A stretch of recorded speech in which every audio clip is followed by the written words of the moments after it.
बिस्मिल्लाहिर्रहमानिर्रहीम। अस्सलाम वालेकुम नाज़रीन इकराम, मैं हूं मखदूम शाहबुद्दीन और आप देख रहे हैं मेरा फेसबुक और यूट्यूब चैनल। उम्मीद करता हूं आप सब लोग बखैर वाफियत होंगे और जहां भी होंगे अपने अहले खाना समेत खुश भी होंगे और महफूज भी। नाज़रीन इकराम, इय्याक नअबुदु व इय्याक नस्तईन। ऐ अल्लाह, हम तेरी इबादत करते हैं और तुझसे ही मदद मांगते हैं। आज 16 मार्च 2025 इतवार के दिन का आगाज हो चुका है और इस दिन का आगाज एक बहुत तहलका खेज खबर से हुआ है। इस निजाम पर, हुकूमत पर और मुक्तदरा पर मौलाना तारिक जमील का एक क्लिप बिजलियां गिरा रहा है। यह क्लिप 1 मिनट 12 सेकंड का है और इस एक क्लिप ने ना सिर्फ कप्तान की बेगुनाही का अलल ऐलान, चीख चीख कर ऐलान किया है, बल्कि इसके साथ ही साथ इमरान खान को मौलाना तारिक जमील अगर जेल में मिले तो वो एक लफ्ज कौन सा है जो वो इमरान खान को कहेंगे। इस हवाले से इंपॉर्टेंट डिटेल्स हैं, ये क्लिप भी आपके सामने रखना है। इसके साथ ही साथ 15वीं सहरी है, लेकिन इस वक्त मुल्क के अंदर आपको मालूम है कि दहशतगर्दी की एक नई लहर ने सर उठा लिया है। हम कभी लाहौर से ये खबरें अब सुन रहे हैं कि वहां पे खुदकुश बमबार पकड़ा गया, एक खुदकुश बमबार जो है और भी था। इसी तरह से खैबर पख्तूनख्वा में वाकयात बढ़ गए हैं, बलूचिस्तान के अंदर वाकयात जो हैं वो बढ़ गए हैं, लेकिन क्वेटा में एक बड़े सानहे के हवाले से खबर है जो आपके सामने रखनी है। और इस वक्त जारी बात है, पाकिस्तान के अंदर वैसे तो हर तरह से ही पाकिस्तान के लिए मुश्किलात ही मुश्किलात हैं, चाहे वो इकॉनमी हो, चाहे वो लोगों के रोजगार का मामला हो, चाहे वो लोगों के डेली के जो मामलात हैं नहीं चल पा रहे। देखिए, मुश्किलात हैं मुआशी तौर पर भी, इखलाकी तौर पर भी और सिक्योरिटी के भी अब जो प्रॉब्लम्स आ रही हैं। अब यहां पर आप ये देखें कि इस वक्त नाज़रीन इकराम कार्रवाइयां भी चल रही हैं साइमल्टेनियसली, बल्कि अभी आप ये देखें कि ISPR का एक एलामिया जारी होता है कि जी सिक्योरिटी फोर्सेज ने खैबर पख्तूनख्वा में 2 मुख्तलिफ कार्रवाइयों में 9 दहशत गर्दों को हलाक किया है और खैबर पख्तूनख्वा में 2 मुख्तलिफ इंटेलिजेंस बेस्ड कार्रवाइयों के दौरान 9 दहशत गर्द हलाक हुए और सिक्योरिटी फोर्सेज ने दहशत गर्दों के खिलाफ दोनों कार्रवाइयां 14 और 15 मार्च को की, यानी कि एक कार्रवाई कल भी हुई और जो पिछले चंद घंटे हैं उनमें हुई। और इस सब के अंदर यह बताया गया है कि मोमन में यह ऑपरेशन हुआ, मौसर अंदाज में खवारिज के ठिकाने को निशाना बनाया और शदीद फायरिंग के तबादले में 2 पाक फौज के जवान जो हैं उन्होंने भी जामे शहादत नोश किया, जिनमें हवलदार मोहम्मद जाहिद और सिपाही आफ्ताब अली शाह जो हैं वो शामिल हैं।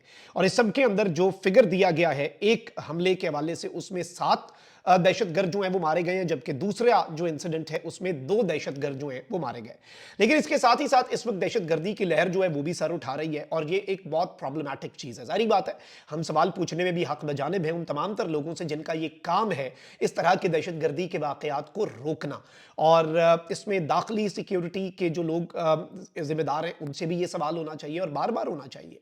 लेकिन इसमें एक और अनफॉर्चुनेट इंसिडेंट जो है वो सामने आया है और खबर यह है नाज़रीन कराम के क्वेटा में एक धमाका हुआ है और जानी नुकसान होने की इतलात है और करानी के इलाके में होने वाले धमाके में 7 सिक्योरिटी एहलकारों के निशाना बनने की इतलात है। जख्मियों को अस्पताल मुंतकिल कर दिया गया है और इस वक्त यह बताया जा रहा है कि बलूचिस्तान के दारुल हुकूमत क्वेटा के करीब करानी के इलाके में बम धमाका हुआ। सड़क किनारे नस्ब बारूदी मवाद के जरिए किए गए धमाके के नतीजे में 7 सिक्योरिटी एहलकार निशाना बने। मीडिया रिपोर्ट्स के मुताबिक धमाके में एक सिक्योरिटी एहलकार की शहादत की इतला है, जबकि 6 शदीद जख्मी हैं जिन्हें अस्पताल मुंतकिल कर दिया गया है। और इस वक्त इलाके की सिक्योरिटी जो है वो भी बीफ अप कर दी गई है, इलाके की सिक्योरिटी जो है वो भी हाई अलर्ट है। लेकिन इससे जो चीज समझ आती है वो ये है कि इस वक्त एक दहशतगर्दी का इफरीत जो है वो जिस तरह से सर उठा रहा है। अब आप ये देखें कि करक और पेशावर के वाकयात अगर मैं आपके सामने रख दूं तो खैबर पख्तूनख्वा के जिला करक और पेशावर में रात गए 2 पुलिस स्टेशन, चेक पोस्ट और सुई गैस दफ्तर पर दहशतगर्दों ने हमला किया। हमले में सिक्योरिटी गार्ड और सब इंस्पेक्टर जो हैं वो जान की बाजी हार गए और इस वक्त ये बताया गया है कि करक में 3 मकामात पर नामालूम दहशतगर्दों ने हमला किया, जिसके नतीजे में एक सिक्योरिटी एहलकार शहीद और दूसरा जख्मी हुआ। पिछला वाकया जो मैंने धमाके का बताया क्वेटा, और अब मैं आपको करक का बता रहा हूं। और सिक्योरिटी गार्ड जो है वो गैस ऑफिस पर हमले में शहीद हुआ, जबकि थाना याकूब शहीद और थाना हरम पर भी मुसल्ला अफराद जो हैं उन्होंने हमले किए। पुलिस के मुताबिक करक के थाना याकूब शहीद पर हमले में सब इंस्पेक्टर असलम नूर जो है वो शहीद भी हुआ। मकामी पुलिस के मुताबिक हमले के बाद पुलिस की जानिब से कार्रवाई की जा रही है और पेशावर में भी पुलिस चौकी जो है उस पर शिद्दत पसंदों ने हमला किया। हमले में एक पुलिस कांस्टेबल जो है वो शहीद हुआ। अब ये अब से चंद मिनट पहले की खबर है, लेकिन आप ये अंदाजा करें कि ये खबरें कितने तवातुर से आ रही हैं। इन खबरों की फ्रीक्वेंसी, वैसे तो जो ग्लोबल टेररिज्म इंडेक्स है اس میں پاکستان جو ہے وہ 2024 کے اگر ہم فگرز کو دیکھیں تو دنیا میں دوسرے نمبر پر آ گیا. ٹی ٹی پی جو ہے وہ دنیا کے اندر سب سے فاسٹسٹ گروئنگ دہشت گرد تنظیم بن گئی, جو کہ انفارچونیٹ ہے. ظاہری بات ہے انہیں وہاں پر افغانستان میں جو سپورٹ حاصل ہے, پھر بی ایل اے اور یہ سارے کے سارے ان کے پیچھے پھر بیرونی ہاتھ بھی ہیں, لیکن یہ بہت الارمنگ چیز ہے اور اس کا آپ کو اندازہ بھی نہیں ہے کہ یہ کتنی خطرناک چیز ہے. اب ذرا آگے بڑھتے ہیں ناظرین اکرام, مولانا طارق جمیل صاحب جو ہیں ان کے ایک کلپ کی بات کر لیتے ہیں. مولانا طارق جمیل آپ کو پتا ہے کہ پاکستان کے اندر چند وہ لوگ ہیں جو آج تک صرف اور صرف محبت کی, امن کی, سلامتی کی بات کرتے ہیں. کبھی انہوں نے تفرقہ نہیں پھیلایا, کبھی انہوں نے ایسی بات نہیں کی جس سے فرقہ واریت کو ہوا ملے, بلکہ اس آگ کے اوپر پانی ضرور ڈالا مولانا طارق جمیل صاحب نے, اور شاید اسی وجہ سے بہت سے لوگوں کو مولانا طارق جمیل صاحب کھٹکتے بھی ہیں. لیکن اگر آپ عمومی طور پر دیکھیں تو پورے پاکستان کے اندر سب سے زیادہ اگر کسی مبلغ کو سنا جاتا ہے, لوگ محبت کرتے ہیں, تو وہ مولانا طارق جمیل صاحب ہیں. اور مولانا طارق جمیل صاحب جو ہیں ان کی ایک اور بات اچھی ہے کہ وہ حق اور سچ بات کرنے سے پیچھے نہیں ہٹتے, لیکن obviously وہ چیزوں کو دیکھتے ہیں. اب ایک جانب انجینئر علی مرزا کے چرچے ہیں اور آپ کو پتا ہے کہ اس وقت لوگ کیا بات کر رہے ہیں ان کے حوالے سے اور کس طرح سے, لیکن اپنی بات کو کمیونیکیٹ کرنے کا ایک طریقہ بھی ہوتا ہے. اور obviously آپ ایز اے عالم جب آپ پالیٹکس پر بات کرتے ہیں تو there is a way to do things, ٹھیک ہے, اور یہ آپ کو مولانا صاحب سے سیکھنا چاہیے. اب ارشاد بھٹی صاحب ہیں, سینئر صحافی ہیں, بہترین کام کر رہے ہیں. انہوں نے انجینئر علی مرزا کا بھی ایک پوڈ کاسٹ کیا, بڑے سخت سوال پوچھے. مولانا طارق جمیل صاحب کے ساتھ انہوں نے ایک پوڈ کاسٹ کیا, یہ پوڈ کاسٹ ابھی ہونا ہے ریلیز, لیکن میں آپ کو اس پوڈ کاسٹ کے حوالے سے کچھ چیزیں بتا دوں.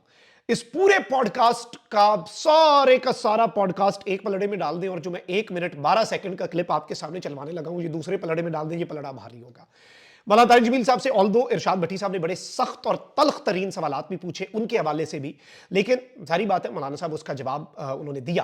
لیکن ابھی جو میں نے آپ کے سامنے کلپ رکھنا ہے یہ اس نظام کے لیے ایک آئی اوپنر ہے جو عمران خان صاحب کے حق اور سچ پہ ڈٹنے, تاریخ کا دھارا موڑنے, پھر عدت جیسا کیس جو کہ اسلام کی تاریخ میں آج تک نہیں بنایا گیا, اتنا گھٹیا کیس ہے یہ کہ اس کے اوپر انہوں نے بات کی. اور پھر مولانا صاحب نے ایک اور بات کی بڑی دلچسپ کہ جی کوئی ایک کیس بھی ہے عمران خان پہ جو سچا ہو.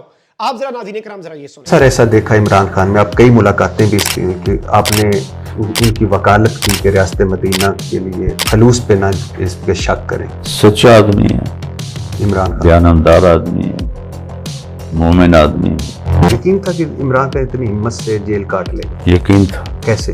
100% یقین. تو ابھی آپ نہیں, دل نہیں کرتا اڈیالہ جیل جا کے ملنے؟ نہیں, وہ تو ملنے ہی نہیں دیتے تو کیا کرتے. آپ کے تو سارے جاننے والے ہیں, اگر ملنے دیں تو جائیں ضرور. کیا کہنا چاہیں گے اگر آپ جا کر؟ کہوں گا شاباش, کمال کر دیا, تاریخ بدل دی تم. سر یہ جو عدت میں نکاح ہے اس میں شریعت کیا کہتی ہے؟ 1446 ہجری میں عدت کا کبھی کوئی کیس نہیں بنا. جھوٹ کے نہ پاؤں ہوتے ہیں نہ سر ہوتا ہے, بھلا عدت بھی کوئی مقدمہ بن سکتا ہے, اس کو جیل میں پھنسا کے رکھنا. لہذا کوئی ایک کیس تو سچا بتائیں جو اس پہ ہوا. جی تو ناظرین اکرام آپ نے یہ ویڈیو دیکھی, یہ بیسیکلی پرومو ہے, لیکن اس پرومو کے اندر جو اصل باتیں تھیں وہ ساری کی ساری سامنے آ گئی ہیں. اور مولانا طارق جمیل صاحب نے ایک مرتبہ پھر وہ بات کی ہے جو عوام کے دلوں کی اور عوام کی امنگوں کی ترجمان ہے.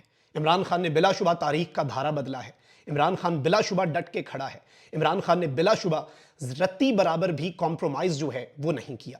اس سب کے اندر صورتحال جو ہے وہ آپ کو معلوم ہے کہ اس وقت جو فسطائیت ہے اور جبر ہے, اور اسی جانب مولانا طارق جمیل نے بھی اشارہ کیا کہ عدت کیا باقی کوئی ایک کیس بھی بتا دیں جو عمران خان کے اوپر انہوں نے سچا بنایا ہو. عمران خان کے خلاف تمام تر کیسز, اور یہ بڑی گواہی ہے, اور اتنے معتبر عالم دین جنہیں صرف پاکستان نہیں, میں اگر آپ کو یہ بتاؤں کہ سب کانٹیننٹ میں پاکستان, انڈیا اور بنگلہ دیش, یہ 3 ملک, یہ یاد رکھیے گا, آئی ریپیٹ, پاکستان, انڈیا اور بنگلہ دیش, یہاں کے سب سے بڑے مبلغ کے طور پر دیکھا جاتا ہے مولانا طارق جمیل صاحب کو. اور جو مولانا طارق جمیل صاحب نے باتیں کی ہیں بلا شبہ یہ عوام کی امنگوں کی, عوام کے دل, عوام کے جو اس وقت آپ کہہ لیں کہ احساسات ہیں ان کی ترجمانی ہے. اور یہ اس نظام کے لیے ایک کرارا تھپڑ ہے جو فسطائیت اور جبر کیا جا رہا ہے نا, اور جو اسلام کی تاریخ میں عدت پہ پہلا کیس بنایا گیا ہے, یہ اس نظام کے لیے بھی آئی اوپنر ہے کہ یہ چیزیں جو ہیں یہ سب کو پتہ ہیں اور یہ الٹی آپ کے اپنے گلے پڑ رہی ہیں. اپنا بہت خیال رکھیں. اللہ نگہبان. پاکستان زندہ باد.